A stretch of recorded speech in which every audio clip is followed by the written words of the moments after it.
21절부터 28절까지 말씀을 제가 봉독을 하도록 하겠습니다.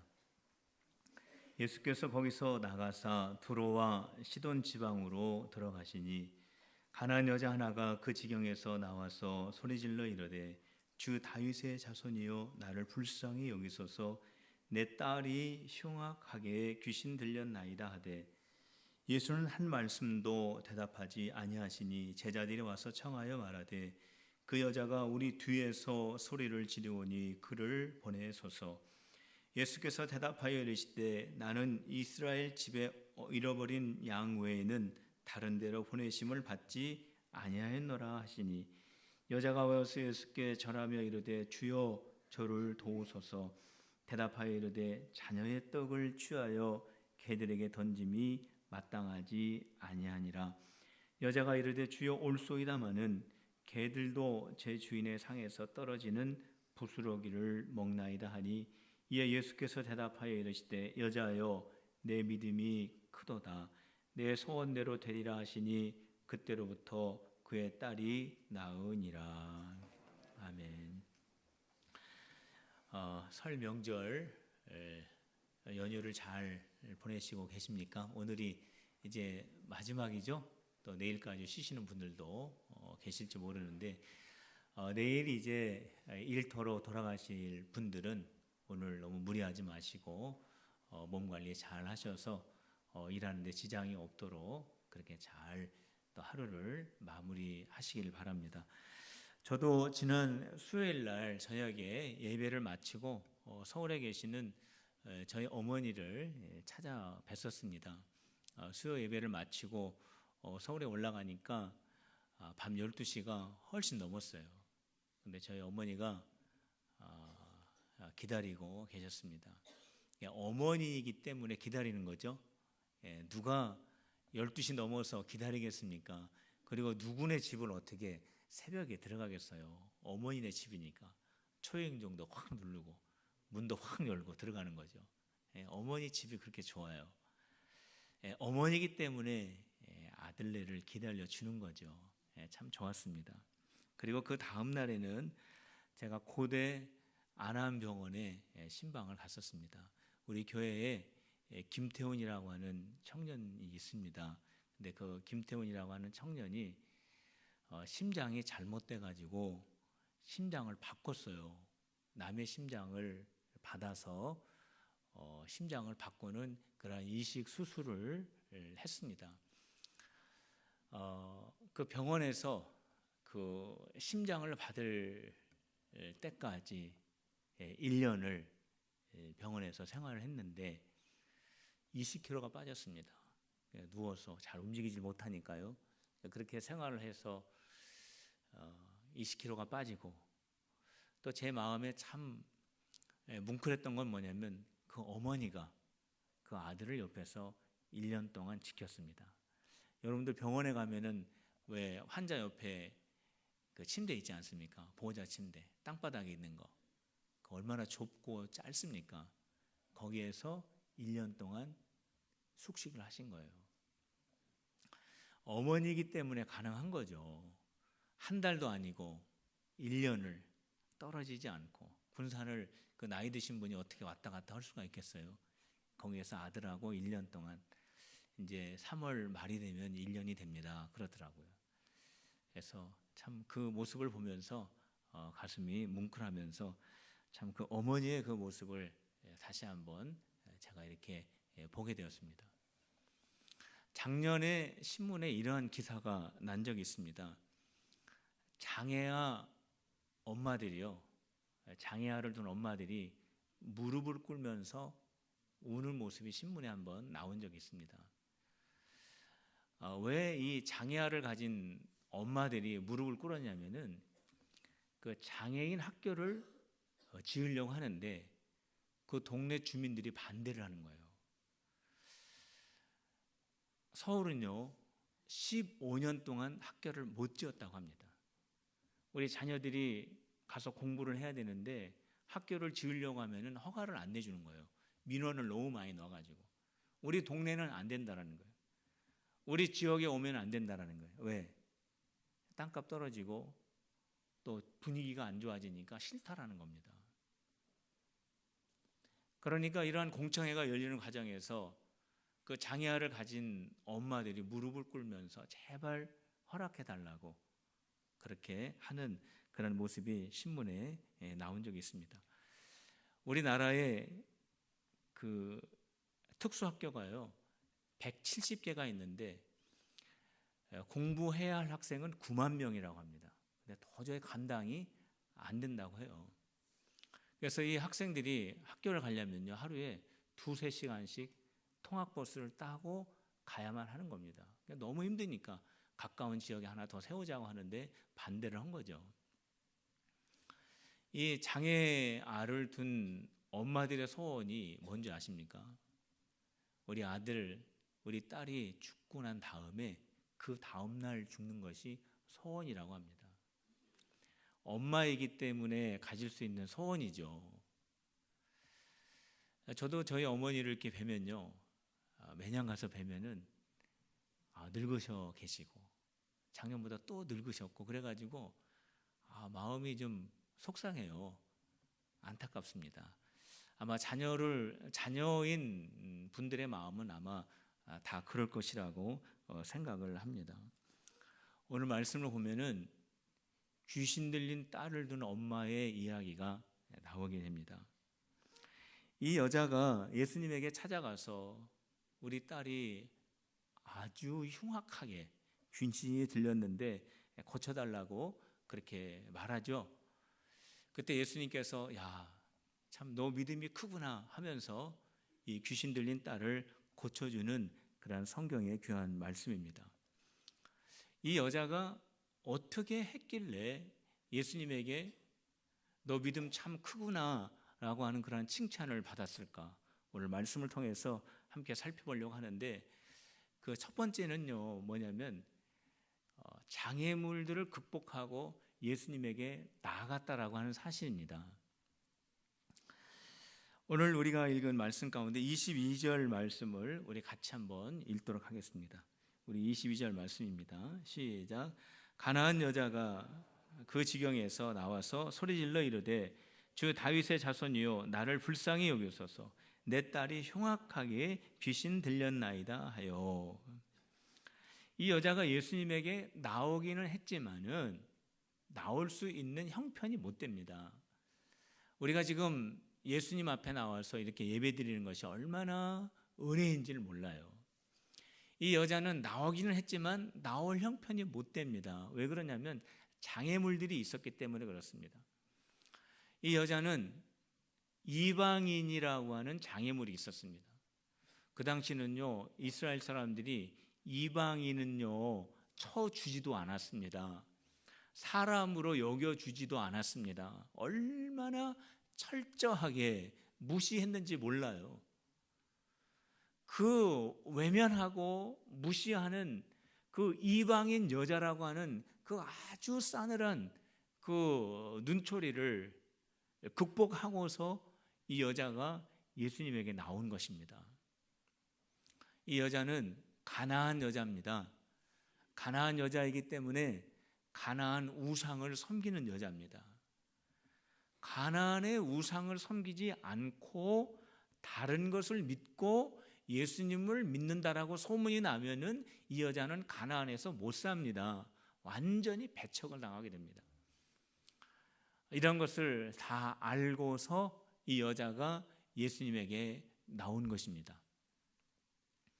이 여자에게는 귀신 들린 딸이라고 하는 장애물이 또 있었습니다.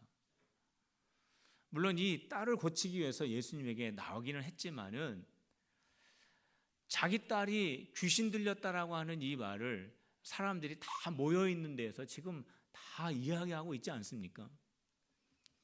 어느 엄마가 자기 딸이 귀신 들린 것을 말하고 싶은 사람이 누가 있겠습니까? 다 감추고 싶어 하죠. 숨기고 싶어 하죠. 부끄러운 것은 아니지만 감추고 싶은 이 사실을 다 사람들에게 알리면서 자기에게 밀려오는 이 부담감, 이 감정을 극복하고 예수님에게 나오게 된 것입니다. 우리 예수님께서 그 모습을 보고 너는 참 큰 믿음을 가졌구나 라고 예수님께서 칭찬을 해 주신 것입니다. 성도 여러분, 우리가 예수님에게 나올 때 장애물들이 많이 있습니다. 우리가 믿지 않는 가정에서 신앙생활 할 때 장애물들 있지요. 남편이 못 가게 하고 때로는 아내가 못 가게 하고 그런 장애물들이 있습니다. 또 어떤 사람은 사람들 앞에 나가는 것이 좀 부담스러워서 자기 자신이 장애물이 될 수도 있습니다. 내가 사람들 앞에 나가는 것이 너무 불편하기 때문에 예수님 앞에 나오지 못하는 경우도 있습니다. 또 어떤 경우에는 사람들이 장애물인 경우가 있습니다. 전도를 해보면요, 나 원래 예수를 믿는 사람인데 누구누구에게 상처를 받아서 나 교회 지금 쉬고 있습니다 하는 사람들이요 많이 있습니다. 의외로 사람들이 장애물이 될 수 있습니다. 형통함이 장애물이 또 될 수 있습니다. 내가 너무나 잘 되기 때문에 내가 시간이 없어서 너무 바빠서 내가 예수님 앞에 나가지 못합니다 라고 말하는 그러한 사람들도 있다라고 하는 것입니다.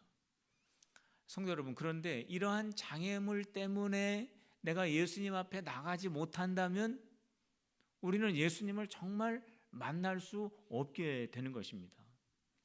이러한 장애물이 있다고 할지라도 이 장애물을 넘어서 주님을 만나는 우리 믿음의 성도들 모두가 다 되시기를 주님의 이름으로 축원합니다. 히브리서 12장 1절과 2절 말씀에 이러므로 우리에게 구름같이 둘러싼 허다한 증인들이 있으니 모든 무거운 것과 얼매기 쉬운 죄를 벗어버리고 인내로서 우리 앞에 당한 경주를 하며 믿음의 주요 또 온전하게 하시는 이인 예수를 바라보자. 그는 그 앞에 있는 기쁨을 위하여 십자가를 참으사 부끄러움을 개의치 아니하시더니 하나님 보좌 우편에 앉으셨느니라. 큰 믿음을 가지고 있는 믿음의 조상들은요, 장애물 앞에서 머뭇거리지 않았습니다. 그 장애물을 넘어갔습니다. 성도 여러분, 여러분들에게 어떠한 장애물이 있습니까? 내가 예수님에게 더 가까이 나아가려고 하는데 나를 가로막는 장애물이 혹시 있지 않는지 한번 잘 살펴보시길 바랍니다. 낙심, 실망, 섭섭함, 미움, 절망, 후회 이런 것들 장애물 될 수 있습니다. 성도 여러분, 이러한 모든 장애물들을 걷어버리고 예수님께 더 가까이 나가는 우리 모든 성도들이 다 되시기를 주님의 이름으로 축복합니다. 두 번째로 이 여자가 예수님에게 칭찬을 받았던 그 이유는 끝까지 예수님에게 부르짖었다라고 하는 사실입니다. 우리 23절 말씀을 우리 함께 봉독을 하도록 하겠습니다. 우리 23절 우리 한 목소리로 같이 읽읍시다. 시작. 예수는 한 말씀도 대답하지 아니하시니 제자들이 와서 청하여 말하되 그 여자가 우리 뒤에서 소리를 지르오니 그를 보내소서. 여자가 자기 딸을 고쳐달라고 예수님에게 소리를 지릅니다. 지금 인정사정 볼 것 없이 지금 자기가 이방인이어도 지금 가나안의 우상을 버리고 지금 예수님 앞에 공개적으로 자기의 딸을 고치기 위해서 나왔는데 뭐 체면 차릴 게 뭐 있겠어요? 예수님 앞에 나와서 예수님 부르면서 우리 딸을 고쳐달라고 사정을 합니다. 그런데 예수님께서 전혀 대답을 하지 않으십니다. 그때 이 여자가 그래도 예수님을 끝까지 부릅니다. 그래서 결국 예수님께서 야, 너 참 믿음이 크구나 라고 하시면서 딸을 고쳐주셨습니다.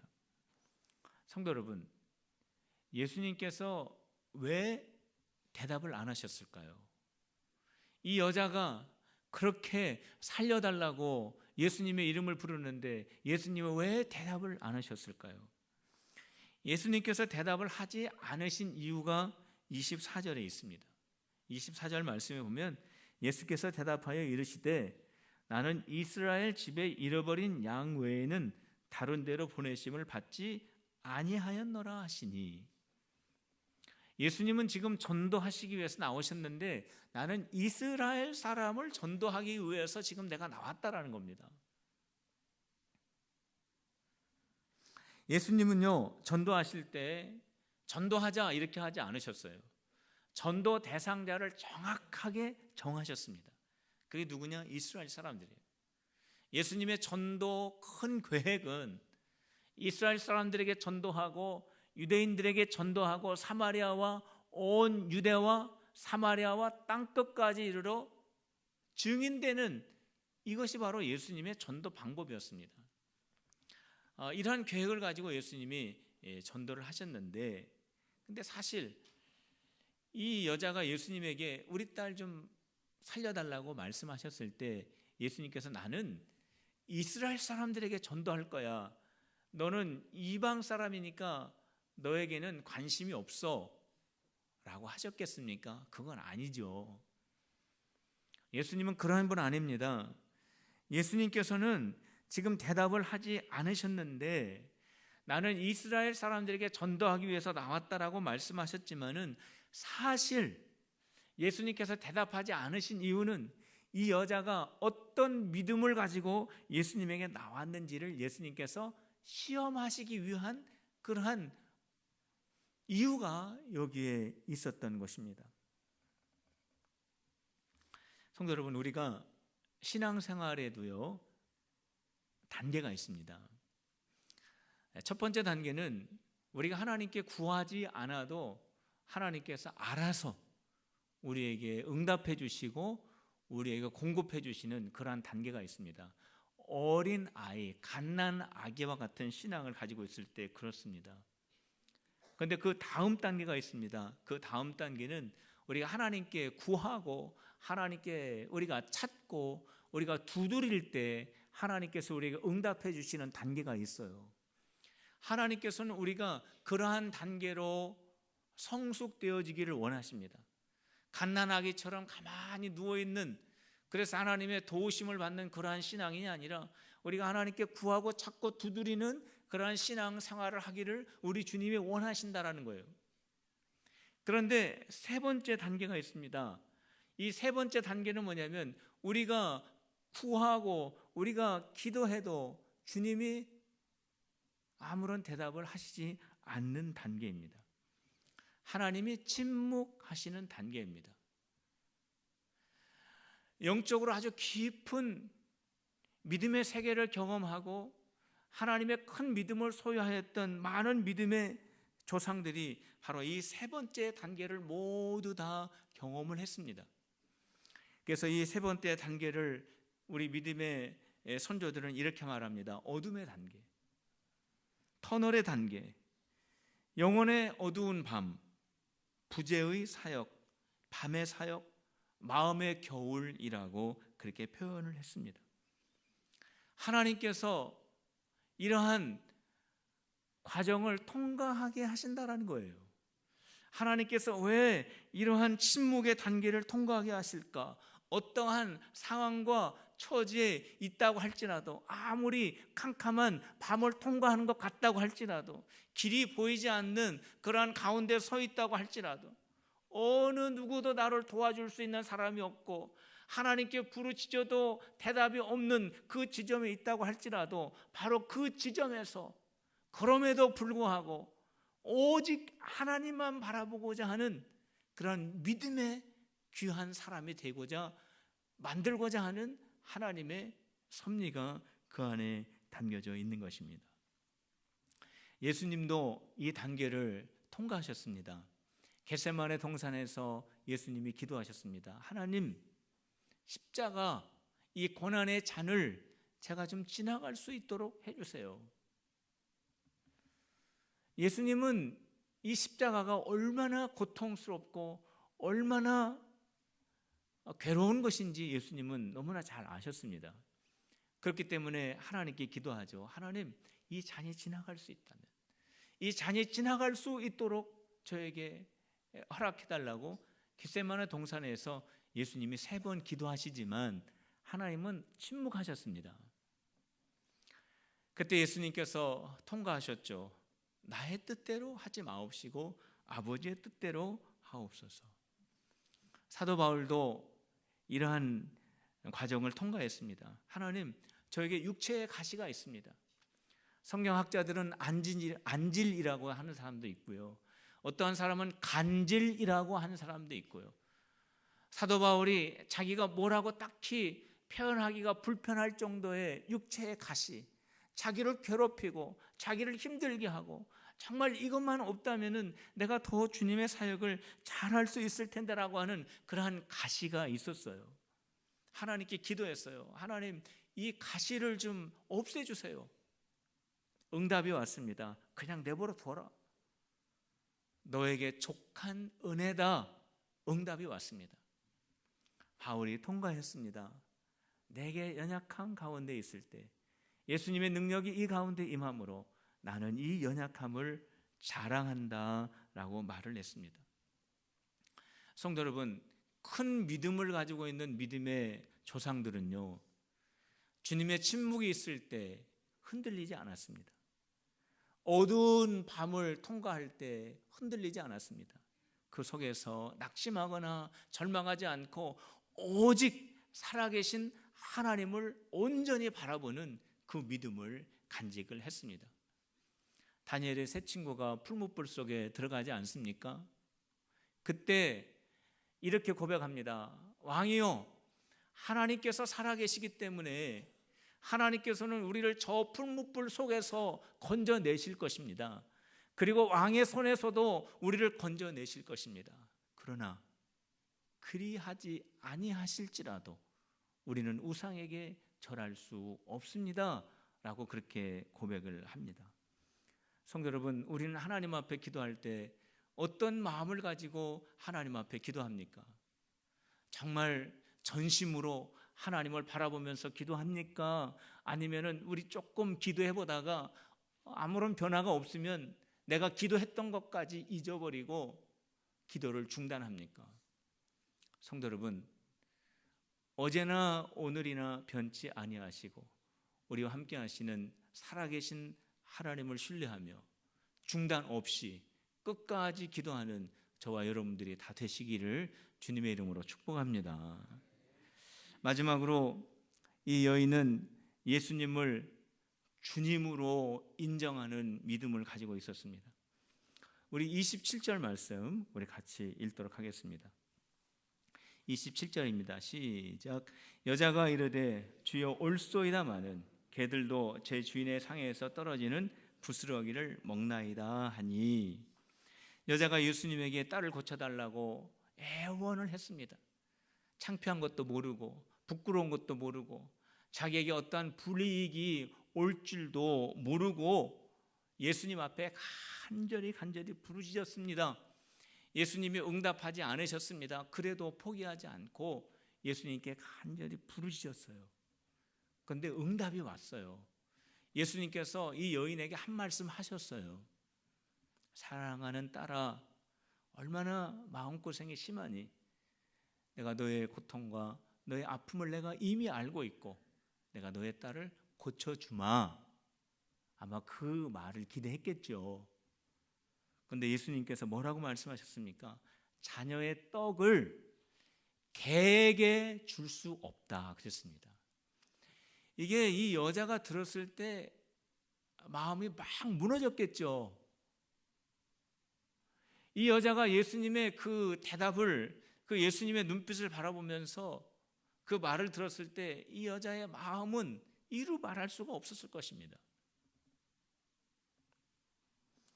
예수님이 지금 돌려서 말씀하시는 거 아닙니까? 지금 이 여자에게 지금 뭐라고 말씀하시는 겁니까? 정말 들을 수 없는 말을 지금 들은 것입니다. 예수님이 왜 이렇게 이 여자에게 심한 말을 했을까요? 왜 이 여자가 감당할 수 없는 이 말을 했을까요? 정말 이 여자가 예수님을 온전하게 그냥 자기 문제 하나 딱 고치고 떠나는 그러한 믿음의 소유자가 아니라 정말 예수님을 의지하는, 정말 예수님을 주님으로 인정하는 그 믿음을 가지고 있는지를 좀 예수님이 보시고자 하는 그러한 마음에서 그렇게 말씀을 하셨습니다.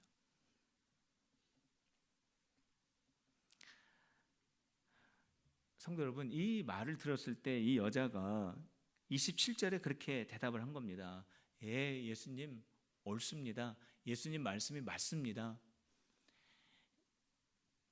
자녀들에게 줄 떡을 개들에게 준다라고 하는 그 예수님의 말씀 무슨 말인지 알고요. 그 말씀 옳습니다. 이 여자는요, 자기 자신을 완전히 예수님 앞에 내려놓은 것입니다. 완전히 겸손하게 주님 앞에 엎드린 거죠. 그리고 이 여자가 이어서 말합니다. 그러나 개도 주인의 상에서 떨어지는 부스러기를 먹지 않습니까? 이게 무슨 말입니까?